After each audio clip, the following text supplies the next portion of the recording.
बहुत बढ़िया था। उसका बोलने का तरीका ऐसा था जैसे कोई बॉस अपने नीचे काम करने वाले की तारीफ कर रहा हो। दोजितेंग ने गुस्से में अपनी चॉपस्टिक्स को जोर से पकड़ लिया, लेकिन शिनमिंग ने अपना सर घुमाकर देखा तक नहीं। वह ऐसे खाता रहा जैसे वहां कोई और हो ही नहीं। जब उसे कोई जवाब नहीं मिला तो ल्यूजिंग की मुस्कान जम सी गई। उसने तुरंत बाईचूचू की तरफ देखकर उसे इनवाइट किया।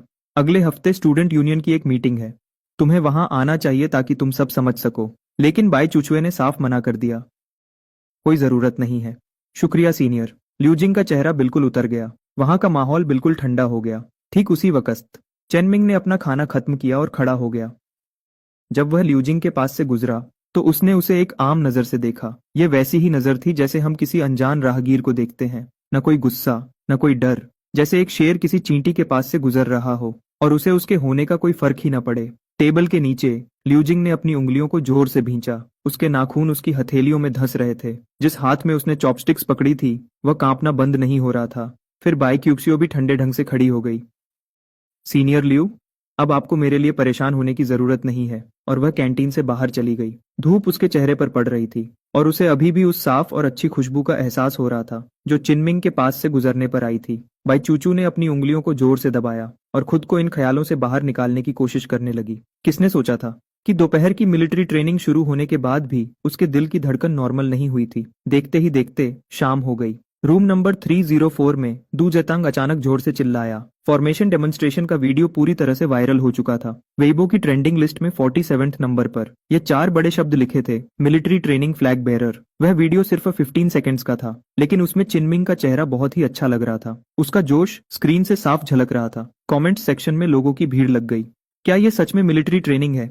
मुझे तो लगता है किसी मूवी की शूटिंग चल रही है। बहुत से लोग पूछ रहे थे, क्या कोई जानता है ये कौन सा स्कूल है? Zhangcheng university school of computer science. इसका नाम चिनमिंग है और यह पहले से ही कॉलेज में फेमस है।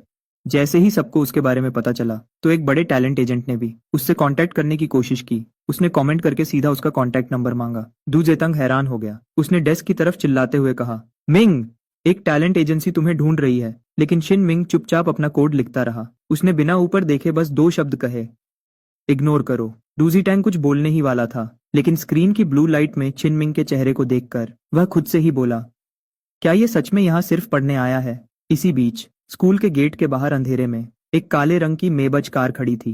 कार के अंदर बैठे आदमी ने ट्रेंडिंग टॉपिक्स को देखा और एक कॉल लगाया। उसने धीमी आवाज में कहा, old master, young master college में बिल्कुल ठीक है, बस वह थोड़े ज्यादा ही फेमस हो रहे हैं। फोन के दूसरी तरफ से एक बुजुर्ग लेकिन भारी हंसी की आवाज आई, बिल्कुल अपने पिता की तरह। फिर उस बुजुर्ग की आवाज अचानक ठंडी और भारी हो गई, उसे सब कुछ खुद ही संभालने दो, लेकिन अगर किसी ने भी उसे छूने की कोशिश की, तुम्हें पता है क्या करना है। मेबज कार चुपचाप रात के अंधेरे में चली गई और चिनमिंग के आसपास जो खतरा मंडरा रहा था वह किसी की भी सोच से कहीं ज्यादा गहरा था।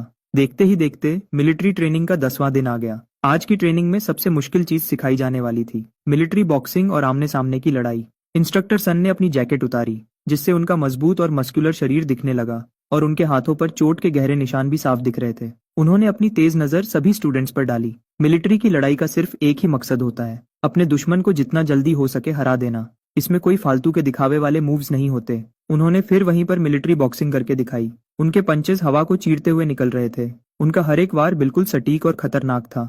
अब प्रैक्टिस शुरू करो। डू शाओतिंग की बुरी तरह पिटाई हो रही थी और वह घबराहट में इधर उधर हाथ पैर मार रहा था।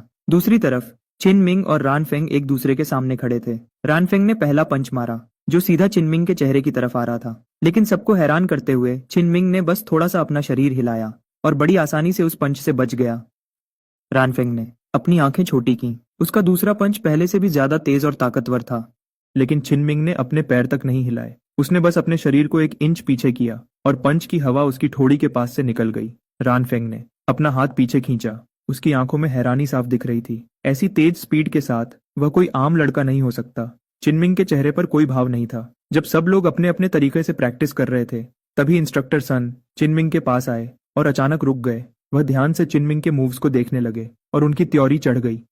बाकी सब तो बस दिखावे के लिए हवा में पंच मार रहे थे, लेकिन चिनमिंग जो कर रहा था वह असली लड़ाई के मूव्स थे जो दुश्मन को खत्म करने के लिए होते हैं। उसके हर एक मूव को आगे बढ़ाने और पीछे खींचने का तरीका ऐसा लग रहा था जैसे कोई पुराना और खतरनाक खिलाड़ी लड़ रहा हो। इंस्ट्रक्टर सन ने 30 सेकंड्स तक चुपचाप उसे देखा और फिर अचानक चिल्लाकर बोले, चिनमिंग। चिनमिंग तुरंत सीधा खड़ा हो गया। मेरे साथ मुकाबला करो। जैसे ही इंस्ट्रक्टर सन ने यह कहा, वहां खड़े सभी स्टूडेंट्स के बीच बिल्कुल सन्नाटा छा गया। जू जिटेंग जो प्रैक्टिस कर रहा था वह अचानक घबरा गया और उसका पंच लगते लगते वांगसिए की नाक पर बचा। वांगसिए ने उसे जोर से पकड़ा और धीमी आवाज में कहा, कुछ मत बोलो। इंस्ट्रक्टर सन चिनमिंग के सामने खड़े हो गए और आराम से अपनी कलाइयों और गर्दन को घुमाने लगे। उन्होंने आराम से कहा, यह बस एक आम मुकाबला है, घबराना मत। चिनमिंग ने बिना किसी डर के बस 3 शब्द कहे, मैं नहीं घबरा रहा। लेकिन अगले ही पल इंस्ट्रक्टर सन ने पहला हमला किया। उन्होंने एक सीधा पंच आगे मारा जो पहले से दुगनी स्पीड से आया था। वह पंच हवा को चीरते हुए सीधा चिनमिंग के चेहरे की तरफ बढ़ा, लेकिन चिनमिंग एक कदम भी पीछे नहीं हटा और न ही उसने बचने के लिए अपने हाथ उठाए। उसने बस अपने शरीर को थोड़ा सा घुमाया जो 10 डिग्री से भी कम था। इंस्ट्रक्टर सन का पंच उसके कंधे के पास से निकल गया, बिल्कुल छूकर निकल गया। दोनों के बीच का फासला 1 सेंटीमीटर से भी कम था। इंस्ट्रक्टर सन की आंखें हैरत से फटी की फटी रह गईं और उनका दिल तेज धड़कने लगा। इतने पास से बच निकलना सच में हैरतअंगेज था। इसके तुरंत बाद उन्होंने एक तेज राइट हुक मारा जो सीधा चिनमिंग के जबड़े पर लगने वाला था। यह पंच पहले से भी ज्यादा तेज था, जो हवा में धुंधला सा दिख रहा था। बिल्कुल आखिरी वक्त पर चिनमिंग ने अपना सिर पीछे किया और उसका उल्टा हाथ बिजली की तेजी से आगे बढ़ा। उसने ताकत का जवाब ताकत से नहीं दिया, बल्कि उसने बस अपनी हथेली को इंस्ट्रक्टर सन के हाथ पर हल्का सा दबाया और उनके पंच के फोर्स को दूसरी तरफ मोड़ दिया। वह खतरनाक हुक पंच एक झटके में बेअसर हो गया, जैसे मिट्टी का खिलौना पानी में घुल गया हो। इंस्ट्रक्टर सन अचानक वहीं रुक गए और चिनमिंग को घूरने लगे। अचानक उनके चेहरे पर एक अजीब सी मुस्कान आ गई। इससे पहले कि उनकी आवाज बंद होती, उन्होंने अपने हमले और तेज कर दिए। तीसरा पंच, चौथा पंच और 5वां पंच। एक के बाद एक पंचेस की बारिश होने लगी। हर एक पंच हवा को चीरते हुए तेज आवाज कर रहा था। इंस्ट्रक्टर सन अब पूरी तरह सीरियस हो चुके थे। वह देखना चाहते थे कि इस अनजान लड़के की आखिरी हद क्या है। अब सच में देर हो चुकी थी, लेकिन चिनमिंग हवा की तरह तेज चल रहा था। वह बिना ज्यादा हिले डुले उनके हर एक हमले से बड़ी आसानी से बच रहा था। वह हवा में उड़ते हुए एक पर की तरह लग रहा था। हमला चाहे जितना भी खतरनाक क्यों न हो, वह डर थे कि वह हर बार बाल बाल बच जाता था। वहां खड़े सभी स्टूडेंट्स हैरान होकर यह सब देख रहे थे। जू जिटेंग का मुंह हैरानी से खुला का खुला रह गया था। रानफेंग एक तरफ हाथ बांधे खड़ा था और उसकी मुस्कान और गहरी हो गई। जब 12वां पंच आया तो इंस्ट्रक्टर सन ने अपनी पूरी ताकत लगा दी। उन्होंने एक बड़ा ओवरहैंड राइट पंच मारा। तभी चिनमिंग ने बचना बंद कर दिया। उसने अचानक अपना सीधा हाथ आगे बढ़ाया और अपनी 5 उंगलियों को खोल दिया। एक तेज आवाज के साथ उसने उस भारी पंच को बीच में ही रोक दिया। चिनमिंग का हाथ थोड़ा सा मुड़ा ताकि वह उस ताकत को झेल सके। उसका पूरा शरीर पहाड़ की तरह खड़ा रहा। अब वहां सिर्फ हवा के चलने की आवाज आ रही थी। इंस्ट्रक्टर सन का सबसे ताकतवर वार चिनमिंग ने एक हाथ से आराम से रोक लिया था। चिनमिंग का चेहरा बिल्कुल शांत था और उसकी सांसें भी बिल्कुल नॉर्मल थीं। फिर उसने धीरे से उनका हाथ छोड़ा। उसने आराम से 3 शब्द कहे, अच्छा मुकाबला था इंस्ट्रक्टर। इंस्ट्रक्टर सन पूरे 3 सेकंड्स तक चुप रहे। फिर उन्होंने एक गहरी सांस ली और सभी स्टूडेंट्स की तरफ घूमकर चिल्लाकर बोले, क्या तुम सबने देखा? असली लड़ाई इसे ही कहते हैं। कम से कम मेहनत में सबसे बड़े हमले को कैसे रोका जाता है। इसके बाद उन्होंने चिनमिंग को ध्यान से देखा और बोले, चलो अब सब वापस प्रैक्टिस करो। लेकिन जैसे ही सब लोग अलग हुए, वहां शोर मच गया। सब लोग हैरानी से उसी एक हाथ से पंच रोकने के बारे में बात कर रहे थे। जू जितेंग भागता हुआ पास आया और उसने चिनमिंग का हाथ जोर से पकड़ लिया। उसने अपनी आंखें बड़ी करके चिल्लाते हुए कहा, मिंग, तुमने चोरी छिपे ऐसी खतरनाक मार्शल आर्ट्स कब सीखी? चिनमिंग बिल्कुल शांत था और बोला, यह तो बस आम लड़ाई है, और वैसे भी इंस्ट्रक्टर ने मेरे साथ थोड़ी नरमी बरती थी। जू जितेंग ने अपना हाथ हिलाते हुए कहा, बकवास मत करो। कोई भी पागल देखकर बता सकता है कि आखिरी वक्त पर उन्होंने अपनी पूरी ताकत लगा दी थी। चिनमिंग ने इस बात पर कोई बहस नहीं की, क्योंकि उसे अच्छे से पता था कि इंस्ट्रक्टर सन ने उन आखिरी पंचेज में अपनी कम से कम 70% ताकत का इस्तेमाल किया था, और उस 70% ताकत का सामना करने की वजह से उसकी असली ताकत अब सबके सामने आ चुकी थी। उसी वक्त इंस्ट्रक्टर सन अकेले फील्ड के एक कोने में चले गए। उनके चेहरे पर अजीब से भाव थे। सन ये पेड़ों की छांव में छुपा हुआ था और उसका चेहरा पीला पड़ चुका था। उसने अपना फोन निकाला और काफी देर तक उसकी उंगलियां स्क्रीन पर रुकी रहीं। फिर आखिरकार उसने एक पुराने और बंद पड़े नंबर पर कॉल लगा दी। कॉल कनेक्ट हो गया। सोनिया सीधे मुद्दे पर आती है, मैं सनिए हूँ। दूसरी तरफ का इंसान एक पल के लिए रुका। फिर उसने सनी का मजाक उड़ाया कि वह जियांगचेंग में एक मिलिट्री ट्रेनिंग इंस्ट्रक्टर बनने चला गया है। मजा आ रहा है। लेकिन सोनिया मजाक के मूड में नहीं था। उसका बोलने का तरीका बहुत धीमा और डरावना था। उन बड़े एक्सपर्ट्स में से जो पहले तुम्हारे स्पेशल ऑप्स ब्रिगेड से रिटायर हुए थे, क्या उनमें से कोई युन्नन प्रोविंस में छुपकर रहने चला गया था? जैसे ही उसने यह कहा, दूसरी तरफ बिल्कुल खामोशी छा गई। ओल्ड ड्यू बहुत देर तक खामोश रहा। अचानक उसने पूछा, तुम अचानक इस बारे में क्यों बात कर रहे हो? सोनी ने उसे सच बता दिया। उसने बताया कि उसका सामना एक खतरनाक 18 साल के नए स्टूडेंट से हुआ है। उसके लड़ने का तरीका सच में हैरान करने वाला है। मैंने अपनी 70% ताकत का यूज किया और लगातार 12 पंचेज मारे और उसने बहुत आसानी से हर एक पंच को रोक दिया। यहाँ तक कि उसने मेरा आखिरी पंच सिर्फ एक हाथ से बीच में ही पकड़ लिया। दूसरी तरफ और भी लंबी खामोशी छा गई। सिर्फ भारी सांसें लेने की आवाज आ रही थी। ओल्ड ड्यू की आवाज कांप रही थी जब उसने पूछा, क्या तुम श्योर हो कि वह सिर्फ 18 साल का है? उसका नाम क्या है? चिनमिंग। जैसे ही सन यी ने यह दो शब्द बोले, फोन पर अचानक से सांस रुकने की आवाज आई। ओल्ड ड्यू ने अपनी आवाज धीमी की और उसकी आवाज में सन ये के लिए एक वार्निंग थी। तुम इस बारे में किसी को एक शब्द भी नहीं बताओगे। सन यी का दिल बैठ गया। उसने वजह जानने की कोशिश की और तभी ओल्ड डू ने बताया, उसका बोलने का तरीका बहुत अजीब था। अगर उस लड़के को सच में टाइम सिम ने ट्रेन किया है तो तुरंत पीछे हट जाओ, उसे चेक करना बंद करो। क्यों? क्योंकि तुम उसकी असली ताकत का अंदाजा भी नहीं लगा पाओगे। ओल्ड ड्यूक ने गुस्से में एक बात कही, क्या तुम्हें 2008 का joint military exercise combat tournament याद है? और वह चैंपियन जो कभी नहीं हारा था। सोनिया का पूरा शरीर कांप उठा। उसका चेहरा तुरंत पीला पड़ गया और उसकी पीठ पर ठंडा पसीना आने लगा।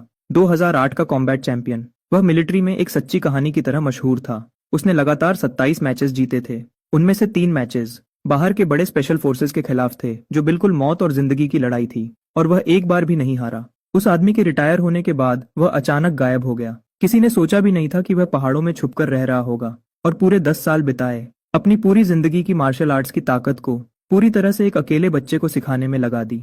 बस ऐसा दिखावा करो कि तुम इस बच्चे से कभी मिले ही नहीं, समझ गए? कॉल कट हो गया और फोन पर आवाज आने लगी। सोनी पेड़ों की छांव में खड़ा रहा। उसका ध्यान एक बार फिर फील्ड पर खड़े उस लड़के पर गया जो उस वक्त झुककर अपने जूते के फीते बांध रहा था। धूप में चिनमिंग बहुत आम और शांत दिख रहा था। वह एक कमजोर पड़ने वाले लड़के जैसा लग रहा था जो एक मक्खी को भी नहीं मार सकता। लेकिन सोंजा ने अपने फोन को जोर से पकड़ा, क्योंकि वह अपने दिल में अच्छी तरह जानता था कि इस शांत तालाब के नीचे एक बहुत ही खतरनाक जानवर छुपा हुआ है। उसने एक गहरी सांस ली और फोन को वापस अपनी जेब में डाल लिया। उसके चेहरे पर एक समझ थी, अब और नहीं। यह मामला बहुत गहरा था।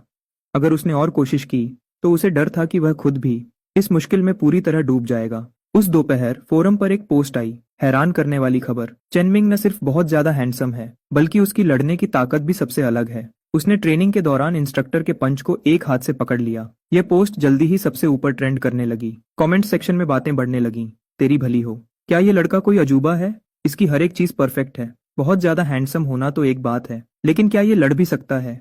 क्या ऐसी कोई चीज है जो ये नहीं कर सकता? वह कभी बुरा नहीं दिख सकता।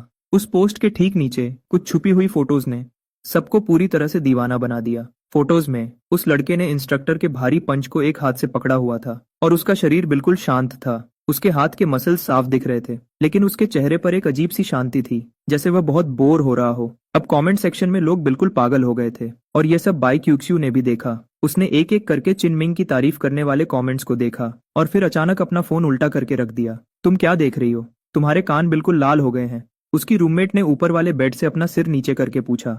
चूशू ने साफ मना कर दिया कि कुछ नहीं है, लेकिन जैसे ही उसकी रूममेट पीछे हटी, उसने चुपके से अपने फोन की स्क्रीन फिर से ऑन की। उसने पंच पकड़ने वाली फोटो को जूम किया। बहुत देर तक उसे देखती रही और फिर उसे सेव कर लिया। एक सेकंड के बाद उसने जल्दी से उसे डिलीट कर दिया, लेकिन डिलीट करते ही उसे पछतावा हुआ और उसने उसे ट्रैश बिन से वापस निकाल लिया। उसने अपना चेहरा तकिए में छुपा लिया। उसका दिल जोर जोर से धड़क रहा था। उसने खुद से कहा कि वह चिनमिंग को पसंद नहीं करती। फोटो सेव करना तो बस पढ़ाई के सिलसिले में था, लेकिन इस बात पर कौन यकीन करेगा? अपने ख्यालों में खोई हुई उसे बिल्कुल अंदाजा नहीं था कि अगले दिन पूरा फील्ड लोगों से भर जाएगा जो यह सब देखने आए थे। वहां दूसरी कंपनीज के इंस्ट्रक्टर्स भी आए हुए थे। मैंने सुना है तुम्हारी कंपनी में एक बहुत ही कमाल का नया स्टूडेंट आया है। इंस्ट्रक्टर सन ने अपना चेहरा शांत रखा और कहा, ठीक ठाक है, बस आम सा है।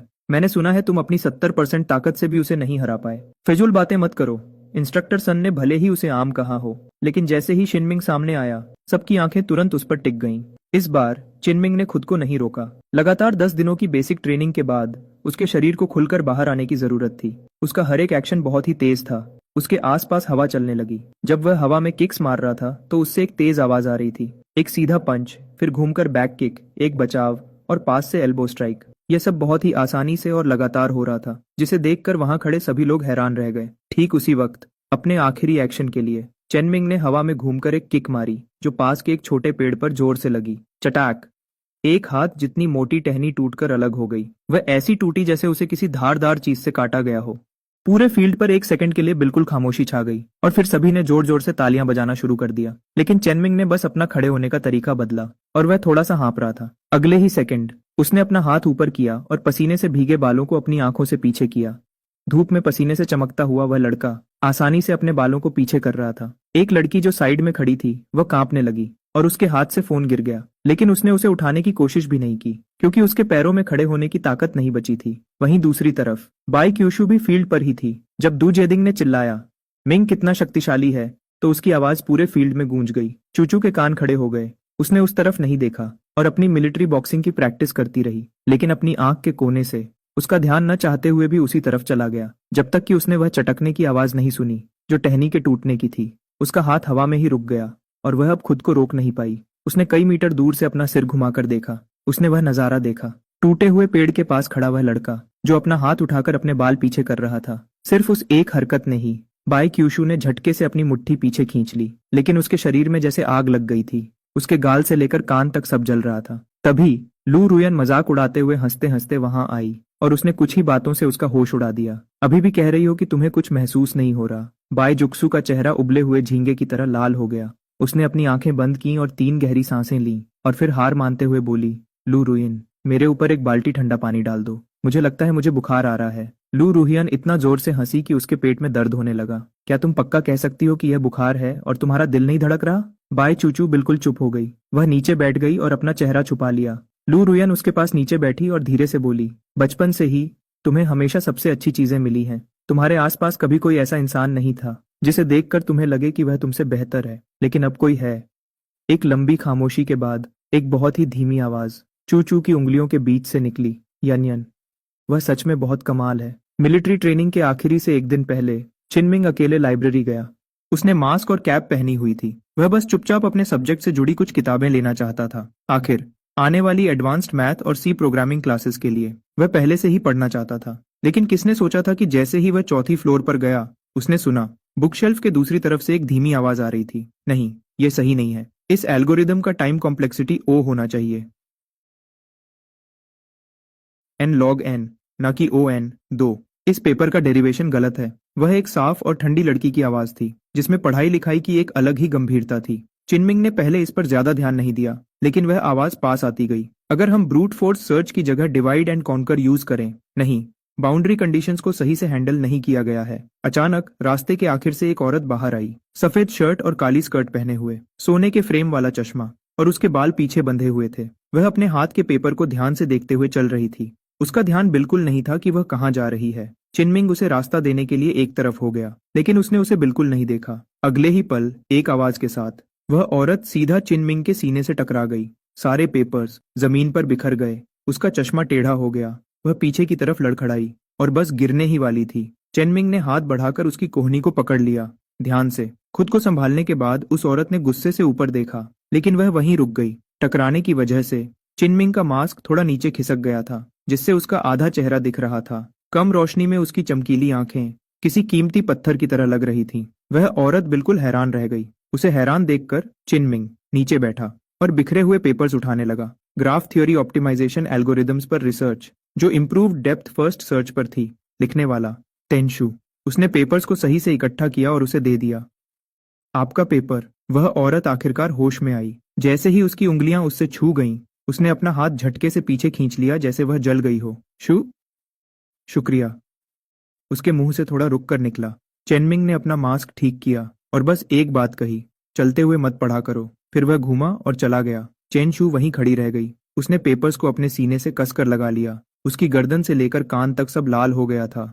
वह चेनशू थी, एक 24 साल की PhD returnee, computer science school की सबसे जवान लेक्चरर और पढ़ाई की दुनिया की मशहूर आइस क्वीन PhD। लेकिन अभी उसका दिल इतना तेज धड़क रहा था कि उसे लगा उसे डॉक्टर के पास जाना चाहिए। उसने नीचे देखा और ध्यान दिया। पेपर पर एक बाल गिरा था जो उसका नहीं था, जैसे उस पर कोई भूत सवार हो। उसने उसे पेपर के पन्नों के बीच रख लिया। उसने अपना चश्मा उतारा। उसके सुंदर चेहरे की वह गंभीरता बिल्कुल खत्म हो गई। अपने गर्म गाल पर अपना हाथ रखते हुए वह खुद से बड़बड़ाई, शरीर का तापमान बढ़ गया है, दिल की धड़कन अजीब चल रही है, चेहरा लाल हो गया है। उसने पढ़ाई वाले शब्दों में अपनी हालत को समझने की कोशिश की और आखिरकार एक नतीजे पर पहुंची। यह जरूर AC का टेम्परेचर सही न होने की वजह से है, जिसकी वजह से मेरे शरीर का तापमान बिगड़ गया है। हाँ, यह पक्का AC की ही गलती है। इसका उन आंखों से कोई लेना देना नहीं है। वह 2 कदम चली, फिर अचानक रुक गई। उसने घूमकर उस तरफ देखा जहां चिनमिंग गया था।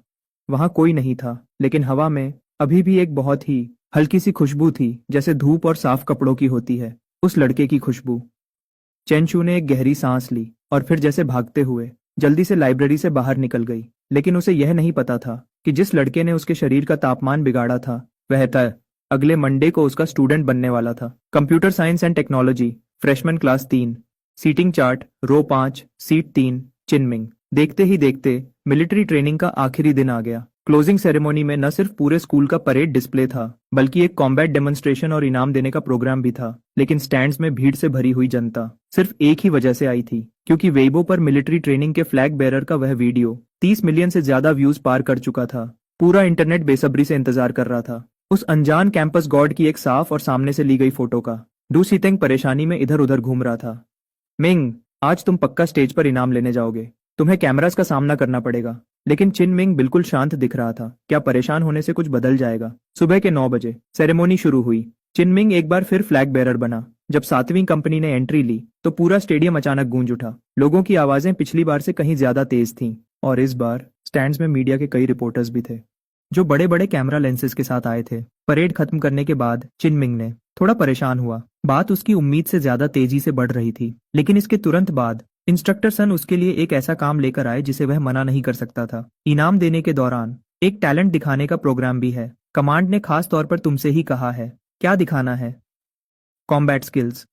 इंस्ट्रक्टर सन ने उसे ध्यान से देखा और बस एक बात कही, ज्यादा आगे मत बढ़ना। आखिरकार पूरी भीड़ के इंतजार के बीच होस्ट ने जोर से वो नाम पुकारा। अब स्वागत कीजिए 7th कंपनी के सबसे बेहतरीन स्टूडेंट का, चिन मिंग। जैसे ही यह नाम लिया गया, पूरा स्टेडियम अचानक गूंज उठा। लोगों के चिल्लाने और शोर मचाने की आवाज इतनी तेज थी कि जैसे स्टेडियम की छत ही उड़ जाएगी। स्टेज पर प्रिंसिपल हैरान रह गए। यह स्टूडेंट, क्या ये इतना फेमस है? वाइस प्रिंसिपल ने हल्की सी स्माइल के साथ कहा। सर, आप लगता है इंटरनेट ज्यादा नहीं चलाते। ये लड़का पहले ही इंटरनेट पर वायरल हो चुका है। ठीक उसी वक्त चिन मिंग अपनी लाइन से बाहर आया। उसने अपनी केमो जैकेट उतारी। अब उसने सिर्फ एक olive green fitted T shirt पहनी हुई थी। सबकी नजरों के सामने उसका चौड़े कंधों और पतली कमर वाला परफेक्ट शरीर साफ दिख रहा था। धूप में उसके हाथों के मसल्स साफ चमक रहे थे, जो काफी मजबूत लग रहे थे। सिर पर कोई कैप नहीं थी, कोई मास्क नहीं, कोई चश्मा नहीं। उसका पूरा चेहरा पहली बार धूप में सबके सामने आया। हजारों आंखें और कम से कम 20 कैमरा के लेंसेज उसे ही देख रहे थे। फैंस जो पहले जोर जोर से चिल्ला रहे थे, वो अचानक बिल्कुल शांत हो गए, क्योंकि वो देखने में हद से ज्यादा हैंडसम लग रहा था। धूप सीधे उसके चेहरे पर पड़ रही थी। उसका माथा, उसकी नाक और उसकी जॉ लाइन, उसके चेहरे का हर एक हिस्सा किसी हाई डेफिनेशन फोटो जैसा लग रहा था। खास करके उसकी एम्बर आंखें, जिन पर अब चश्मा नहीं था, वो बिल्कुल ठंडी और गहरी लग रही थीं, जैसे कोई जमी हुई झील हो। स्टेडियम में बैठी एक लड़की उसके चेहरे को घूरती रही और धीरे धीरे रोने लगी। तभी चिन मिंग ने अपनी आंखें बंद की और एक गहरी सांस ली। फिर उसने अचानक अपनी आंखें खोली। उसने इतनी तेजी से एक सीधा पंच मारा कि हवा में एक तेज आवाज गूंज उठी। इसके तुरंत बाद उसने एक साइड किक मारी, जिसमें उसका पैर सीधा सिर की ऊंचाई तक गया। ये काफी तेज और ताकतवर था। फिर उसने बिना रुके एक के बाद एक पंचेज मारे, हुक और फ्रंट किक मारी, और फिर एल्बो स्ट्राइक। उसकी स्पीड और भी तेज होती गई और तेज होती गई। आखिर में लोगों को सिर्फ एक धुंधली सी चीज दिख रही थी, जो ग्राउंड के बीच में तेजी से घूम रही थी, जैसे कोई तेज धार वाली हवा का झोंका हो। ठीक 3 मिनट पूरे होते ही उसने अपना आखिरी मूव दिखाया। वह हवा में उछला, पूरा 360 डिग्री घूमा और अपने दाएं पैर से एक तेज किक मारी। उस किक की ताकत से हवा में सरसराहट की आवाज आई। जमीन पर आते ही वह एक घुटने के बल बैठ गया और अपना एक हाथ जमीन पर रखकर किसी मूर्ति की तरह शांत खड़ा हो गया। पूरे स्टेडियम में 3 सेकंड तक बिल्कुल सन्नाटा छा गया। अगले ही पल 3000 से ज्यादा लोग एक साथ खड़े हो गए और पूरा स्टेडियम तालियों की आवाज से गूंज उठा। स्टेज पर मिलिट्री ट्रेनिंग कमांडर और प्रिंसिपल ने खड़े होकर तालियां बजाईं। 3rd कंपनी का इंस्ट्रक्टर हैरान रह गया। उसने इंस्ट्रक्टर सन से कहा, तुम इसे नॉर्मल कहते हो? इंस्ट्रक्टर सन के चेहरे पर एक बड़ी सी स्माइल आई, लेकिन उन्होंने अपना चेहरा नॉर्मल रखा और बोले, हाँ, ये सच में नॉर्मल ही है। उसने तो अभी अपनी सिर्फ 30% ताकत यूज की है। ठीक उसी वक्त चिनमिंग खड़ा हो चुका था और अपनी लाइन की तरफ वापस जाने लगा। जब वह इंस्ट्रक्टर सन के पास से गुजरा तो उसने धीरे से पूछा, इंस्ट्रक्टर, मैंने ज्यादा तो नहीं किया ना? इंस्ट्रक्टर सन ने उसे देखा और बोले, सब ठीक था। फंक्शन के आखिर में अवार्ड्स देने का टाइम आया। आउटस्टैंडिंग कंपनी का अवार्ड 7th कंपनी को मिला और आउटस्टैंडिंग इंडिविजुअल का अवार्ड चिनमिंग को मिला। जब चिनमिंग स्टेज पर गया तो प्रिंसिपल ने खुद उसे अवार्ड दिया और उससे हाथ मिलाते हुए बोले, बहुत बढ़िया बेटा, ऐसे ही आगे बढ़ते रहो। तभी कैमरा की फ्लैशेस तेजी से चमकने लगी। चिनमिंग का चेहरा बिल्कुल शांत था, लेकिन उसने अपनी तिरछी नजर से एक चीज देखी। स्टेडियम में बैठी बाई चुक्शियू जोर जोर से तालियां बजा रही थीं। उसका चेहरा अभी भी शांत था, लेकिन उसकी आंखें चमक रही थीं। चिनमिंग ने अपनी नजर हटाई और कैमरा की तरफ देखा, और उसके चेहरे पर एक छोटी सी स्माइल आ गई जो मुश्किल से दिख रही थी। लेकिन आगे की लाइन में बैठे एक फोटोग्राफर ने अपने बेयर लेंस से इस स्माइल को कैप्चर कर लिया। फोटोग्राफर ने फोटो को जूम किया। उस लड़के के होठों पर वो स्माइल, धूप और उसकी आंखों में वो थोड़ी सी नरमी साफ दिख रही थी। उसने धीरे से अपने आप से कुछ कहा और तेजी से लगातार कई सारी फोटोज खींचने लगा। ये फोटो बाद में पूरे इंटरनेट पर फैल गई। उस पोस्ट का टाइटल था, वो मुस्कुरा दिया। कमेंट सेक्शन में बस 3 ही वर्ड्स बार बार लिखे जा रहे थे, मैं फिदा हो गई। बहुत जल्द मिलिट्री ट्रेनिंग खत्म हो गई और क्लासेस शुरू हो गई। सितंबर के बीच का महीना था। पूरे कैंपस में ओस्मांथुस के फूलों की खुशबू फैली हुई थी। कंप्यूटर साइंस क्लास 3 का पहला लेक्चर था, जो सी प्रोग्रामिंग का था। एक बड़ा लेक्चर हॉल जिसमें 150 लोग बैठ सकते थे। वहां हैरत की बात थी कि 147 स्टूडेंट्स बैठे हुए थे। डू जितोंग हैरान रह गया, क्या यह सारे लोग हमारी ही क्लास के हैं? हन शाओतियन ने अपनी आंखें घुमाई और कहा, इनमें से आधे दूसरे कोर्सेज के हैं। वो यहाँ बस चिनमिंग को देखने आए हैं। और किस लिए आएंगे? क्या सी प्रोग्रामिंग सीखने? डू जिटोंग ने पीछे मुड़कर देखा। कोने में चिनमिंग कैप, मास्क, हेलमेट और चश्मा पहनकर बैठा था। फिर भी क्लास के 147 लोगों में से 146 लोगों की नजरें बस उसी पर टिकी थीं। डू जितोंग ने एक ठंडी सांस ली और चिनमिंग के पास बैठ गया। मिंग, तुम्हारा स्केड्यूल लीक हो गया है। किसी ने फोरम पर तुम्हारा पूरा स्केड्यूल पोस्ट कर दिया है। 3000 लोगों ने उसे सेव भी कर लिया है। चिनमिंग ने बिना कुछ बोले बस अपनी बुक का एक पेज पलटा। ठीक उसी वक्त क्लास का सामने वाला दरवाजा खुला। एक औरत अंदर आई। उसने white shirt, black pencil skirt और सोने के फ्रेम वाला चश्मा पहना था। उसके हाई हील्स की आवाज फ्लोर पर साफ सुनाई दे रही थी। उसका हर एक कदम काफी प्रोफेशनल लग रहा था। वह स्टेज पर खड़ी हुई और ऊपर देखते हुए बोली, मैं आपकी इंस्ट्रक्टर चेनशू हूँ। उसकी आवाज ठंडी और साफ थी, जिसे सुनकर कोई भी उसकी बात टाल नहीं सकता था। क्लास में तुरंत सन्नाटा छा गया, क्योंकि वो टीचर बहुत ज्यादा खूबसूरत थी। उसका शांत और ठंडा बिहेवियर उसके सुंदर चेहरे को और भी अलग बना रहा था। लोग उसके पास जाना चाहते थे, पर डर के मारे हिम्मत नहीं कर पा रहे थे। डू जिटोंग की आंखें फटी की फटी रह गईं। पास बैठे जो मिंगयुआन ने धीरे से कहा, ये हमारी टीचर हैं। उनका नाम चेनशू है। वह पीएचडी करके आई हैं। उनकी उम्र 24 साल है और वह इस डिपार्टमेंट की सबसे जवान लेक्चरर हैं। लोग उन्हें आइसबर्ग गॉडेस कहते हैं। स्टेज पर चेनशू ने अपना लैपटॉप खोला और पूरी क्लास को देखते हुए बोली, सबसे पहले इस क्लास में सिर्फ 60 स्टूडेंट्स के बैठने की जगह है, लेकिन अभी यहाँ 140 लोग हैं। जो लोग इस क्लास के नहीं हैं, वो कृपया बाहर चले जाएं। क्लास में धीरे धीरे बातें शुरू हो गईं, लेकिन कोई अपनी जगह से नहीं हिला। चेनशू के चेहरे के भाव नहीं बदले, पर उनकी आवाज थोड़ी सख्त हो गई। मैं एक बार और कह रही हूँ, कृपया बाहर चले जाएं। ये एक क्लासरूम है, कोई सब्जी मंडी नहीं। उनका दबदबा इतना ज्यादा था कि आखिरकार लोग ना चाहते हुए भी एक एक करके बाहर जाने लगे। लेकिन दरवाजे पर पहुंचकर भी वह बार बार आखिरी रो की तरफ देख रहे थे। चेनशू ने उनकी नजर का पीछा किया। उसका ध्यान एक लड़के पर गया जिसने कैप पहनी हुई थी, मास्क और चश्मा भी लगाया हुआ था। वह नीचे देख रहा था और एक बुक के पन्नों को पलट रहा था। वह बस एक सेकंड के लिए रुकी। उसे कुछ भी साफ साफ नहीं दिखा। फिर उसने अपनी नजर हटा ली और क्लास में शांति बनाए रखने लगी। 5 मिनट बाद क्लासरूम बिल्कुल नॉर्मल हो गई। चेनशू ने लेक्चर शुरू किया। हम अभी कोड के बारे में बात नहीं करेंगे। पहले एक सवाल का जवाब दो, प्रोग्रामिंग क्या होती है? उसके पढ़ाने का तरीका भी उसके नेचर की तरह ठंडा था, तेज और बिल्कुल पॉइंट पर। एक भी फालतू शब्द नहीं। चेनशू ने कोई फालतू बातें नहीं की। वह सीधे काम की बात पर आई। लेकिन वह बहुत अच्छा पढ़ाती थी। उनका लॉजिक बिल्कुल साफ था और पढ़ाने का तरीका बिल्कुल परफेक्ट था। डू जिटेंग हैरान होकर सुन रहा था। इस टीचर को सच में सब कुछ पता है। लेकिन शिनमिंग ने अपना एक ईयरबड कान से निकाला, अपनी चेयर पर पीछे की तरफ झुका और अपनी आंखें थोड़ी छोटी की। उसे नींद नहीं आ रही थी। वह कुछ सोच रहा था। यह सब उसके लिए बहुत ही आसान और बेसिक था। उसने 12 साल की उम्र में ही कंप्यूटर साइंस का पूरा कोर्स खुद ही सीख लिया था और 16 साल की उम्र में गोस्ट नाम की एक गुप्त आईडी से उसने ग्लोबल हैकर चैंपियनशिप जीती थी। प्रोग्रामिंग करना उसके लिए सांस लेने जितना आसान था, लेकिन उसका ध्यान भटका नहीं था। वह सुन रहा था। चेनशू के पढ़ाने का तरीका बहुत ही लॉजिकल था। नए सीखने वालों के लिए यह बहुत अच्छा था। यह एक अच्छी टीचर है। उसका ध्यान बुक से हटकर सामने खड़ी चेनशू पर गया। सफेद शर्ट, सोने के फ्रेम वाला चश्मा और उनका सीरियस चेहरा। उसे अचानक याद आया, परसों लाइब्रेरी में जिस इंसान से वह टकराया था, वह असल में उसकी टीचर ही थी। दुनिया सच में बहुत छोटी है। आधी क्लास खत्म होने के बाद चेनशू ने स्क्रीन पर कुछ दिखाना शुरू किया। उन्होंने प्रोजेक्टर पर कोड का एक छोटा सा हिस्सा दिखाया। यह एक बबल सॉर्ट है।